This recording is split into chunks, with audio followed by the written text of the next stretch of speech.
काफ़ी सारे व्यूअर्स के कमेंट्स आते थे कि सर हमें कृषि के लिए सोलर के 1 HP या 1.5 HP के वाटर पंप के बारे में आप बताइए कि हमें कौन सा लगाना चाहिए और इसके लिए कितना खर्चा होगा।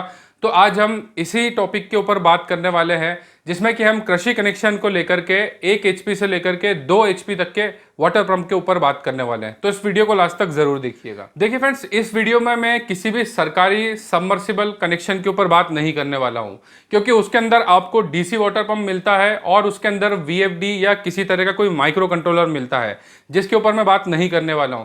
क्योंकि वीएफडी से आप सिर्फ वाटर पंप ही चला सकते हैं, उसके अलावा एडिशनल आप कोई भी यूजेस नहीं कर सकते हैं।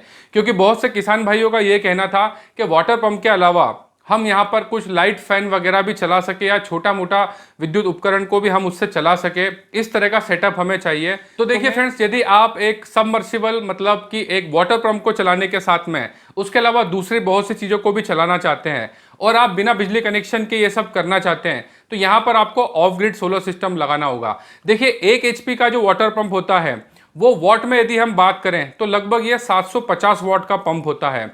वहीं पर यदि हम 2 HP के पंप की बात करें तो ये लगभग 1500 वॉट का होता है।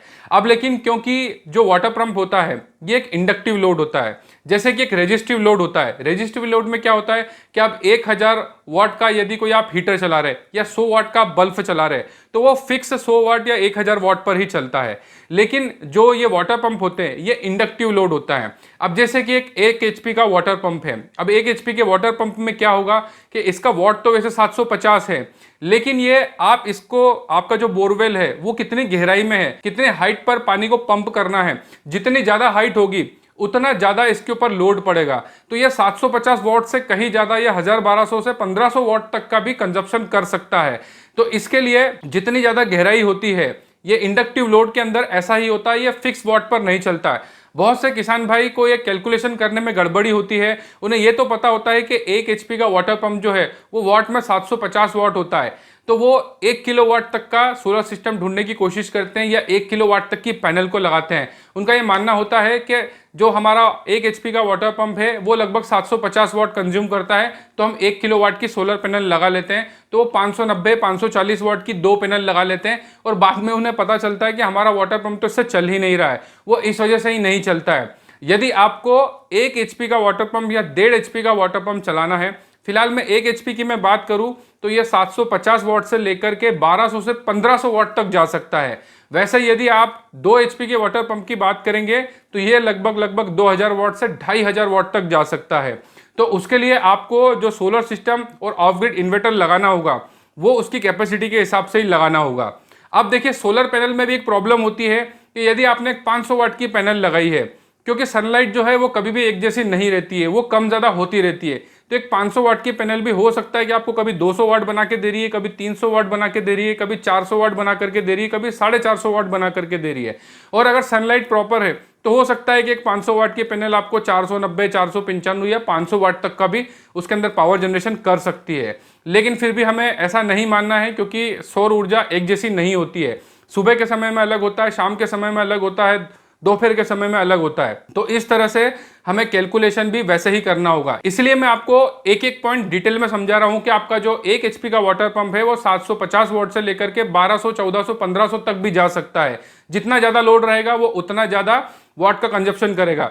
वैसे ही सोलर पैनल भी सूरज की रोशनी के हिसाब से कम ज्यादा होता है। सोलर पैनल में देखिए क्या होता है, आपने देखा होगा इसका जो टेम्परेचर होता है ये टेम्परेचर के अकॉर्डिंग काम करती है। बहुत सी सोलर पैनल ऐसी होती है जो 28 डिग्री से 33 डिग्री के सनलाइट के अंदर आपको पूरा 100% करंट बना करके देती है। वहीं पर अगर टेम्परेचर इसका 33, 35 मैक्सिमम है और उससे क्रॉस होता है, कभी 40 डिग्री पर चले जाता है, तो इसका एनर्जी जनरेशन कम हो जाता है। आप ये सोचते हैं कि धूप में हमारी सोलर पैनल जो है वो ज़्यादा बिजली बना रही होगी, लेकिन ऐसा नहीं होता है। सोलर पैनल का भी एफिशिएंसी का भी एक टेम्परेचर होता है। ज़्यादातर जितनी भी जो सोलर पैनल होती है वो 28 डिग्री से 33 डिग्री के सनलाइट के अंदर काफ़ी अच्छी बिजली बनाती है और लगभग उसका जितना वॉट होता है उसका 90 to 95% वॉट का जनरेशन करती है। वहीं पर जैसे शाम के समय में सनलाइट कम हो जाती है तो वहां पर आपकी एक 500 वाट की पैनल लगभग 100 वाट के आसपास ही करंट बनाती है। तो यह सनलाइट जिस तरह से कम ज़्यादा होती है, टेम्परेचर मीडियम होता है तो अच्छा पावर जनरेशन होता है, कम या ज़्यादा होता है तो पावर जनरेशन भी कम हो जाता है। तो इन चीज़ों का भी आपको ध्यान रखना होता है। इसके बाद में आप जो ऑफ ग्रिड सोलर इन्वर्टर लगाएंगे, सपोज अगर आप 1 से 1.5 HP तक का वाटर पंप चलाना चाहते हैं तो आपको 3000 VA का 24 वोल्ट का इन्वर्टर लेना होगा या 36 वोल्ट का इन्वर्टर लेना होगा। यदि आप 24 वोल्ट का इन्वर्टर लेते हैं और लेड एसिड बैटरी लगाते हैं तो इसके अंदर 2 बैटरी आपको लगाना पड़ेगी। अगर 3000 VA में आप 36 वोल्ट का इन्वर्टर लेते हैं तो फिर इसमें आपको 3 बैटरी लगाना होगी। लिथियम और लिथियम फॉस्फेट बैटरी आपको एक सिंगल पीस में 24 वोल्ट या 36 वोल्ट की मिल जाएगी, तो आप वैसा भी सिलेक्ट कर सकते हैं। और एक इंपॉर्टेंट बात कि यदि आप 1 से 1.5 HP तक का वाटर पंप यदि 3000 VA के 24 वोल्ट के इन्वर्टर पे लेड एसिड वाले इन्वर्टर में यदि चला रहे हैं तो आपको कोई प्रॉब्लम नहीं आएगी। लेकिन यदि आप 3000 VA के इन्वर्टर में अगर आप 2 HP का वाटर पंप चलाएंगे तो यहां पर आपको थोड़ी सी प्रॉब्लम फेस करना होगी लेड एसिड बैटरी में।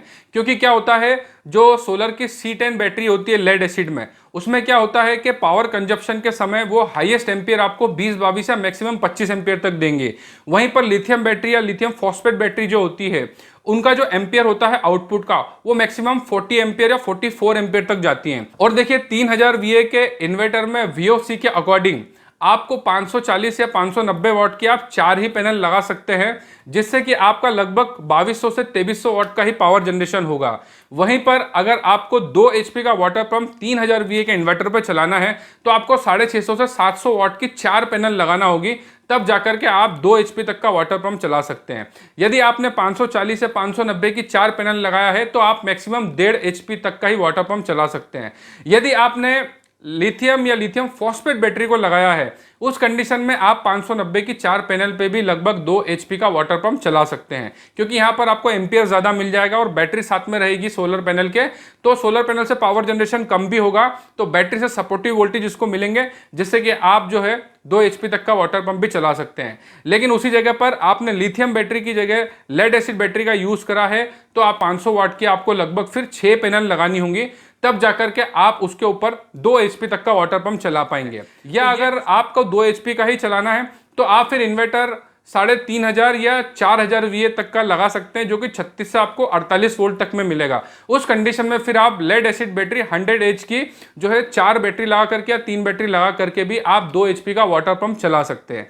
तो ये जितनी भी इंपॉर्टेंट बात है आपके वाटर पंप के वॉट को लेकर के थी, सोलर पैनल के वॉट को लेकर के थी, बैटरी को लेकर के थी और इन्वर्टर को लेकर के थी, इन चारों का ही मैंने आपको डिटेल में बता दिया।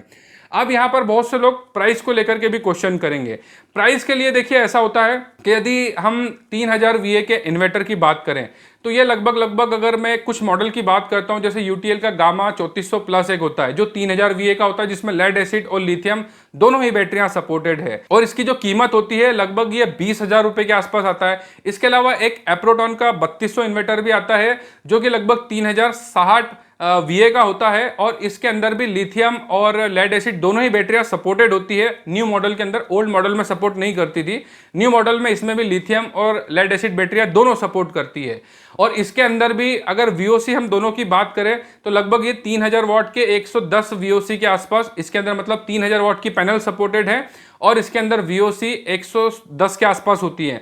तो इस कंडीशन में आप 500-540 वाट की 6 पैनल लगा सकते हैं। 590 वाट की या 650 से 750 वाट तक की जो पैनल रहेगी वो आप 4 ही लगा सकते हैं मैक्सिमम।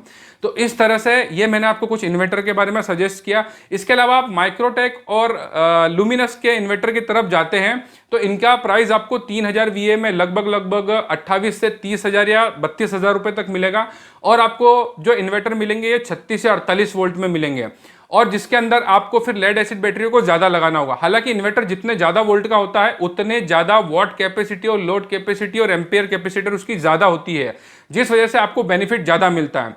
तो आपका अगर 1 या 1.5 HP का वाटर पंप ही चलाना है तो फिर आप UTL या फिर एप्रोटॉन की तरफ जा सकते हैं।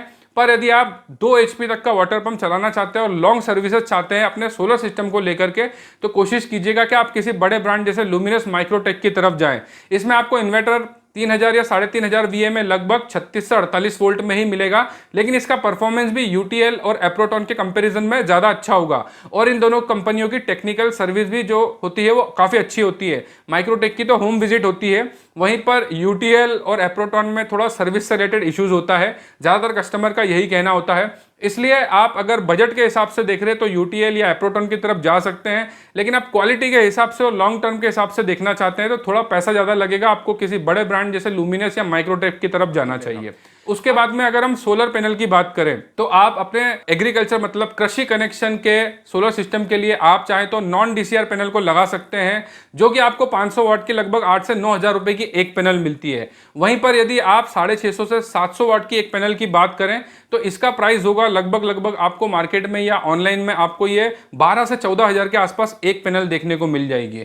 तो इस तरह से अगर आप 500 वाट की 6 पैनल परचेस करते हैं जो कि 8 से 9 हज़ार रुपए के आसपास होगी, तो इसका कैलकुलेशन आप कर लीजिएगा। वहीं पर मैं यहां पर अगर लेड एसिड बैटरी की बात करूं तो सोलर की C10 की 100 एच की बैटरी आपको लगभग 10,000 के आसपास एक बैटरी मिल जाएगी। 24 वोल्ट का इन्वर्टर होगा तो 2 बैटरी लेना पड़ेगी, 36 वोल्ट का होगा तो 3 लेना पड़ेंगे, 48 वोल्ट का होगा तो 4 बैटरी लेना पड़ेगी। और आप 150 एच की C10 बैटरी अगर परचेस करेंगे तो ये लगभग 12 से 13,000 या 14,000 तक में आपको एक बैटरी देखने को मिलेगी। वहीं पर आप एक 100 एच की 24 वोल्ट की अगर लिथियम या लिथियम फॉस्फेट बैटरी लेना चाहेंगे तो 30 से 35,000 की मिलेगी। और अगर आप 36 से 48 वोल्ट की लिथियम फॉस्फेट बैटरी देखेंगे जो कि 40 से 45,000 के आसपास होगी। और सोलर पैनल के स्ट्रक्चर और वायरिंग में लगभग आपके 15 से 20,000 रुपए के आसपास खर्चा होगा। तो मैंने आपको यहाँ पर चारों ही चीज़ों का बता दिया है कि आपको इन्वर्टर कितने का मिलेगा, सोलर पैनल कितने की मिलेगी, और आपको बैटरी कितने की मिलेगी, और आपको सोलर स्ट्रक्चर कितने का मिलेगा। जो सोलर पैनल के स्ट्रक्चर की वायरिंग और बाकी का मैंने आपको 15-20 हज़ार बताया, इसमें आपका इंस्टॉलेशन और जो भी आपको भाड़ा वगैरह लगेगा मतलब वहां तक सामान बुलवाने के लिए लगभग 20,000 में आपका वो हो जाएगा। तो मैं आपको दोनों का ही एक ओवरऑल प्राइस बता देता हूं कि यदि आप यूटीएल या एप्रोटॉन के अंदर जाते हैं और लेड एसिड बैटरी की तरफ जाते हैं तो ये आपको लगभग 1,10,000 से 1,20,000 में कंप्लीट हो जाएगा। वहीं पर आप अगर माइक्रोटेक या लुमिनस की तरफ जाते हैं और आप लिथियम या लिथियम फॉस्फेट बैटरी की तरफ जाते हैं तो ये सेटअप आपको जो कि 3 से 3,500 VA का होगा, लगभग ये 1.5 लाख रुपए के आसपास पड़ेगा। देखिए लिथियम बैटरी के ऊपर आपको 5 से 8 साल तक की वारंटी मिल जाती है। उसके बाद में सोलर पैनल की बात करें तो इसमें आपको 25 से 30 साल की वारंटी मिलेगी। यूटीएल और एप्रोटॉन की वारंटी के ऊपर बात करूं तो 3 से 3.5 की आती है, और माइक्रोटेक और लुमिनस में भी वारंटी लगभग 3 से 3.5 की आती है। और वहीं पर हम लेड एसिड बैटरी C10 की अगर वारंटी की बात करें तो इसमें भी आपको लगभग 5 साल की वारंटी मिल जाती है। तो इस तरह से आपका जो पूरा सोलर सिस्टम है आपके सबमर्सिबल वाटर पंप को चलाने के लिए 5 साल तो आपको बिल्कुल भी टेंशन लेने की जरूरत नहीं है। सोलर पैनल पे तो वारंटी ज्यादा आती है और वैसे भी खराब नहीं होती है। और देखिए वारंटी अगर किसी चीज की 3 साल या 5 साल है तो इसका मतलब ये नहीं है कि वो इतना ही चलेगा, वो उससे ज्यादा चलेगा। इन्वर्टर पे वारंटी अगर 3, 3.5 साल या 4 साल की भी होती है तो आराम से ये 5 से 10 साल तक चलते हैं। बैटरियों पर वारंटी यदि आपको 5 साल की मिलती है तो लगभग ये 6 से 7 साल तक तो चल ही जाती हैं। और लेड एसिड बैटरियां जो होती है उनकी स्क्रैप वैल्यू लगभग 40% होती है। मतलब कि आप एक 10,000 रुपए की बैटरी परचेज करते हैं तो स्क्रैप में लगभग वो 4 से 4,500 रुपए तक वापस से दूसरी बैटरी आप लेंगे तो इतना अमाउंट उसमें आपको माइनस हो जाता है। वहीं पर लिथियम या लिथियम फॉस्फेट बैटरी की बात करें तो इसकी स्क्रैप वैल्यू ओनली 5% होती है। इसमें ज़्यादा कोई आपको रिटर्न नहीं मिलता है, लेकिन इसके अंदर आपको वारंटी ज़्यादा मिल जाती है और इसके अंदर एम्पियर ज़्यादा रहता है। तो लेड एसिड में आपका पैसा कम लगेगा पर उसकी लाइफ थोड़ी कम मिलेगी, और लिथियम फॉस्फेट में पैसा थोड़ा ज़्यादा लगेगा तो उसकी लाइफ ज़्यादा मिलेगी। तो उस हिसाब से बैटरी में कैलकुलेशन जो आपका है वो लेड एसिड में हो या फिर आपके लिथियम या लिथियम फॉस्फेट में हो वो ऑलमोस्ट सेम ही पड़ेगा। इस पूरे सोलर सिस्टम में आपको लगभग 5 से 6 साल देखने की कोई जरूरत नहीं पड़ेगी। लगभग 3 साल में या 4 साल में आपका पूरा ही पैसा वसूल हो जाएगा।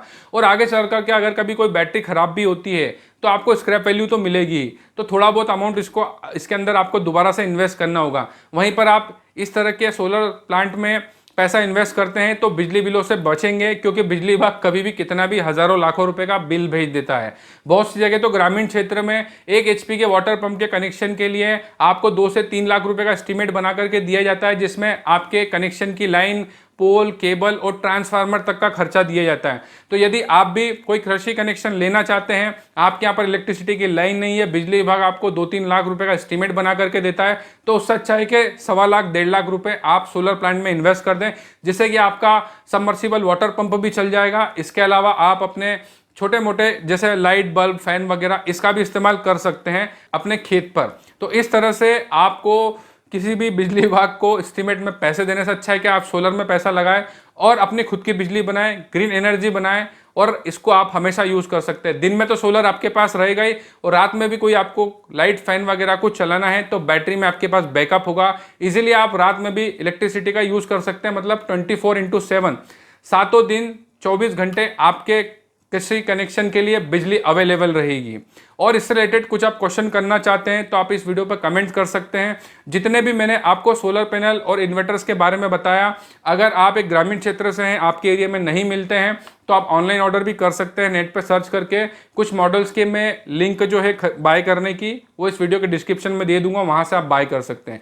कुछ भी पूछना चाहते हैं इस टॉपिक से रिलेटेड आप वीडियो पे कमेंट कर सकते हैं, हम हर एक कमेंट का जवाब जरूर देते हैं। इस टॉपिक से रिलेटेड आप कुछ भी पूछना चाहते हैं तो वीडियो पे कमेंट कर सकते हैं, हम हर एक कमेंट का जवाब जरूर देते हैं। पर्सनली यदि आप हमसे बात करना चाहते हैं तो आप कॉल कंसल्टेशन बुक कर सकते हैं, जिसकी लिंक हमारे हर वीडियो के डिस्क्रिप्शन में होती है, जिसके बाद हमारे द्वारा कॉल किया जाता है और आपकी जो भी परेशानी होती है उससे संबंधित गाइडेंस दिया जाता है। इसके अलावा आप किसी भी वीडियो पर कमेंट्स कीजिए, हम हर एक कमेंट का जवाब जरूर देते हैं। विद्युत उपभोक्ता की जागृति और संरक्षण के लिए हम इस तरह के वीडियोस बनाते रहते हैं, इसलिए हमारी वीडियो को ज्यादा से ज्यादा शेयर कीजिए, क्योंकि जब तक एक विद्युत उपभोक्ता जागरूक नहीं होगा, बिजली विभाग उन्हें इस तरह से ही लूटता रहेगा। वीडियो देखने के लिए बहुत बहुत धन्यवाद। जय हिंद, वंदे मातरम।